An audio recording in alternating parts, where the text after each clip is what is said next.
Hadi. Hadi dostum kalk. Lütfen Stark. Benim için kalkmalısın. Plana bağlı kalmalıyız. Plan zaten buydu Stark. Daha gidip aileni göreceksin. Benim ailem öldü. Onları şimdi göreceğim Stark. Sorun değil. İstediğim buydu. İstediğim buydu.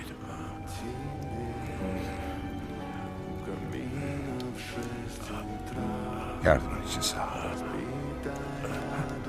Boşa harcama. Hayatını boşa harcama. Muhsin Da Vinci'si diyorlar. Ne düşünüyorsunuz? Kesinlikle saçma resim yapmıyorum ki. Peki diğer takma adınız? Ölüm taciri. O fena değil. Bu gördüğün şey senin mirasındır Stark.